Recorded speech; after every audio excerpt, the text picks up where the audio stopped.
Shifting focus now, amid the massive water crisis in the national capital, violence knocked the doors of the Chhatarpur's Delhi Jal Board office. The BJP staged a demonstration targeting the Aam Aadmi Party and alleging that the party workers are running a tanker mafia. During the demonstration, the Delhi Jal Board office, this of course can be seen turning violent. The Delhi Jal Board office can be seen being vandalized in the presence of police personnel.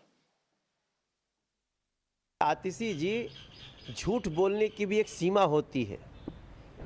पानी आपको ज़रूरत से ज़्यादा दिया जा रहा है, उपलब्ध है, लेकिन क्या आपके पास पानी पहुंचाने का सिस्टम है?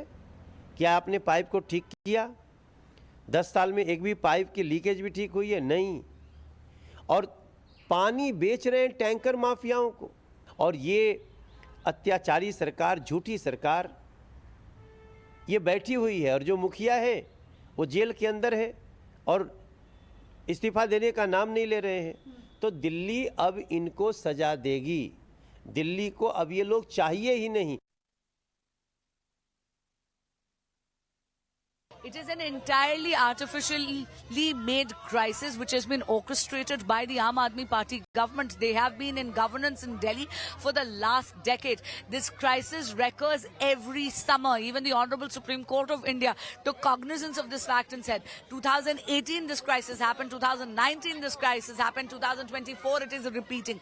Why? Because the Delhi Jal Board, which used to be in 600 crore rupee worth of profit in 2013, is now under the Kejriwal administration in a mere decade is now in losses worth 73,000 crores rupees.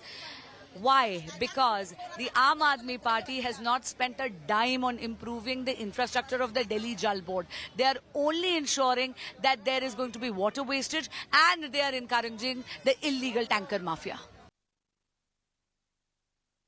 इनकी लापरवाही, इनकी चोरी, ये पानी की बर्बादी, ये मूल कारण है जो दिल्ली पानी के लिए तरस है। 10 साल से आम आदमी पार्टी की सरकार है। 2024 तक हर नल में जल देने का वादा अरविंद केजरीवाल ने किया था। क्या हुआ उस वादे का? वो तो जेल में बैठ गया आराम से, लेकिन दिल्ली को जनता के मरने के लिए छोड़ दिया। दिल्ली में पानी की चोरी आम आदमी पार्टी के विधायक करते हैं। दिल्ली में पानी की बर्बादी जो इनका प्रशासन करता है, इस पूरी बर्बादी की जिम्मेदार आम आदमी पार्टी है। दिल्ली में पानी का जो क्राइसिस है वो बहुत भयंकर है, जनता त्राहिमाम है। इस कमी का मुख्य कारण पानी की चोरी होना, प्राइवेट वाटर टैंकर द्वारा चोरी किया जाना, और जगह जगह पर दिल्ली जल बोर्ड की लाइनों का टूटा होना, उनसे चोरी होना, यानी दिल्ली गवर्नमेंट की मिसमैनेजमेंट है। हरियाणा की मुनक नहर से जितना पानी आना चाहिए वो पूरा पानी आ रहा है, उसके अंदर कोई भी कमी नहीं है। अभी आपने वीडियो भी देखा होगा। This is now the BJP, of course, attacking the Aam Aadmi Party, and amid all the political pressure by the opposition, the Delhi Aam Aadmi Party MLAs went to Union Jal Shakti Minister C.R. Patil's residence today to seek his intervention in the ongoing water crisis, but he was not available at his residence. In fact, Aam Aadmi Party has been reacting to this constantly. There's also a press conference that's underway. Let's take a look. क्या Bharatiya Janata party के पूर्व सांसद रमेश बिधूड़ी पे FIR करेगी? क्या Bharatiya Janata party के कार्यकर्ताओं पर जिनके झंडे साफ साफ दिख रहे थे उन पे FIR करेगी? या भारतीय जनता पार्टी और उनके LG साहब क्या सिर्फ दिल्ली वालों को परेशान करने के लिए और दिल्ली वालों के खिलाफ षड्यंत्र रचने के लिए काम कर रहे हैं? इस सब का दूध, पानी का पानी दिल्ली वालों के सामने हो जाएगा। Thank you. इस मामले में आप LG से भी मुलाकात करेंगे? देखिए, अभी दिल्ली जल बोर्ड के हमारे ऑफिसर्स जो वहां पे उस समय मौजूद थे, वो एक डिटेल्ड कंप्लेंट लिखकर DCP ऑफिस और या SHO मेहरौली के पास जा रहे हैं। Already Delhi police CCTV footage यहां से ले गई है। ये जो पूरा हमने आपको वीडियो दिखाया है, ये भी दिल्ली पुलिस को दे दिया गया है।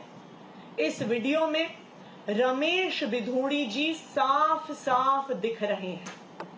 भारतीय जनता पार्टी के कार्यकर्ता साफ साफ दिख रहे हैं। भारतीय जनता पार्टी के पटके और झंडे साफ साफ दिख रहे हैं। रमेश बिधूड़ी जिंदाबाद के नारे साफ साफ सुनाई दे रहे हैं।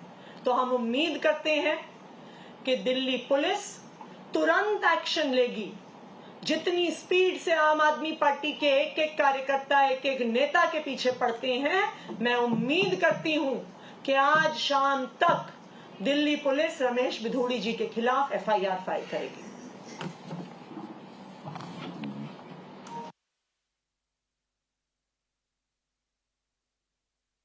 कुछ दिनों पहले कुछ वीडियोस को कुछ खास तरीके लोगों ने वायरल किया कि बहुत लीकेज दिल्ली के अंदर हो रही है, और जितनी बड़ी लीकेज वो दिखाई गई, मुझे नहीं लगता कि वो लीकेज नेचुरली हो सकती है। मेरा मानना है कि कुछ लोग जानबूझ के षड्यंत्र कर रहे हैं।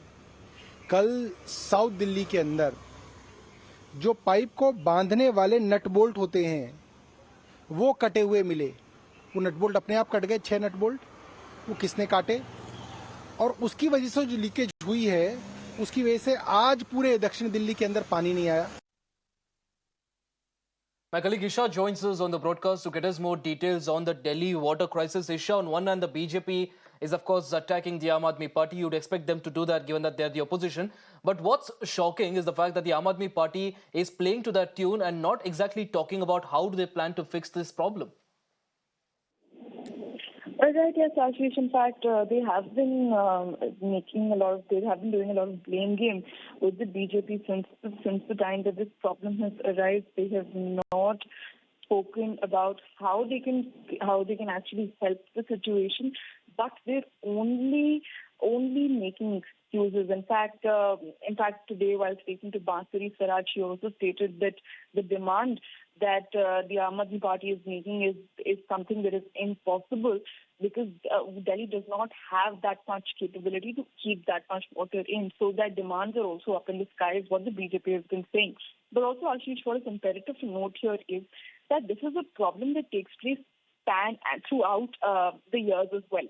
And this is something which is not new. So the people of the national capital have always suffered when it comes to the water vow, and now the BJP and the Aam Aadmi Party are just blaming games and blaming each other. We also saw massive protests break out across the national capital. Yesterday, the Congress was on the ground. They broke early forth, and today the BJP throughout the national capital conducted a lot of protests. And yes, one controversial one was where the Delhi Jal Board office was vandalized. It's still not clear if BJP is going to take responsibility for it. However, Ramesh Bidodi, the former BJP MP, has stated that it was an unruly mob and he has nothing to do with it. But again, questions arise as to the fact that this was a BJP protest that was taking place, and the vandalism in the office is quite high. So yes, the water vows in the national capital taking a dramatic turn at the moment. Back to you. Right, Isha, appreciate you joining us on the broadcast. We'll of course keep coming back to you for more details on this. In fact,